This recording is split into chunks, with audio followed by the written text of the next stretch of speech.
Japan के शहर Fukushima में वाक़ तवानाई की पैदावार के एक प्लांट में अब सिर्फ 50 लोग मौजूद हैं जो इस प्लांट को चला रहे हैं, लेकिन जौहरी ईंधन को ठंडा रखने की कोशिशों के दौरान कुछ मौक़ों पर प्लांट में जौहरी तवानाई की मिक़दार इतनी बढ़ गई कि इन लोगों को भी निकलना पड़ा। इस सूरत हाल के पेश नज़र दुनिया भर में जौहरी तवानाई की पैदावार से मुंसलिक खतरों का एक नए सिरे से जायज़ा लिया जा रहा है। जर्मनी ने अपने 7 पुराने जौहरी रिएक्टर्स बंद कर दिए हैं। इनसे तवानाई की पैदावार जारी रखने का फैसला 3 माह बाद किया जाएगा।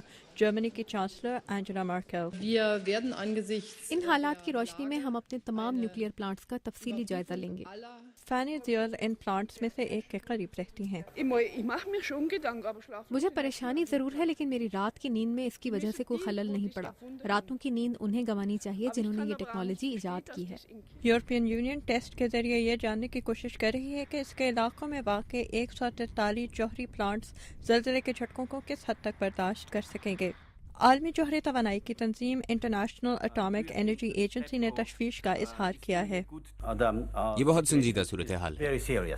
माहिरीन को तवक्को है कि जापान में खारिज होने वाली जौहरी तवानाई हवा के रुख के साथ समुंदर की तरफ चली जाएगी, लेकिन इसके बावजूद चीन में जौहरी तवानाई की निशानदेही के इक़दामात में इजाफा हो रहा है। ताइवान में वाक़ 3 न्यूक्लियर प्लांट्स के करीब हंगामी सूरत हाल से निपटने के इक़दामात की मशक़ की जाएगी। ताइवान के सदर माई यिंग-शू का कहना है कि किसी खतरे की सूरत में ताइवान अपनी आवाम की हिफाजत के लिए अपने जौहरी रिएक्टर्स की कुर्बानी देने को तैयार होगा। अगर कोई और सूरत ना रही तो हमें ये कुर्बानी देनी होगी। को अमेरिका में जौहरी तवानाई की पैदावार के कुछ प्लांट जापान के प्लांट्स के तर्ज पर बने हुए हैं, लेकिन तवानाई के उमूर के लिए अमेरिका के वजीर स्टीवन चू ने अमरीकियों की यकीन दहानी कराई है कि अमेरिका में वाक़ जौहरी प्लांट महफूज हैं।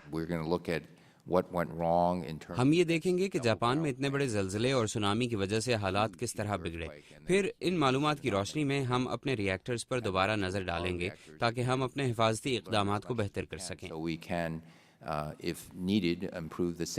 रॉबर्ट अल्वारेस का ताल्लुक इंस्टीट्यूट फॉर पॉलिसी स्टडीज़ नामी एक थिंक टैंक से है। इनके मुताबिक इस हादसे की वजह से जौहरी तवानाई की इंडस्ट्री को नुकसान होगा। मजमूई तौर पर इस शोबे में पेशरफ्त थम गई है और गो लोग जौहरी तवानाई की हमायत में बयानात दे रहे हैं और यकीन दहानियाँ करवा रहे हैं, लेकिन मेरे ख्याल में आपको ये गलत फहमी नहीं होनी चाहिए कि उन लोगों को आलमी सतह पर जौहरी तवानाई के मुनासिब इस्तेमाल या मौजूदा जौहरी ईंधन की सलामती का ख्याल नहीं आया होगा। बाद माहिरीन इसलिए भी परेशान है क्योंकि जौहरी तवानाई की पैदावार के लिए बाद रिएक्टर उन इलाकों में वाक़ हैं जहाँ ज़लज़ले बहुत आम हैं। कैरोलिन प्रसूति के साथ आमिना खान, उर्दू VOA।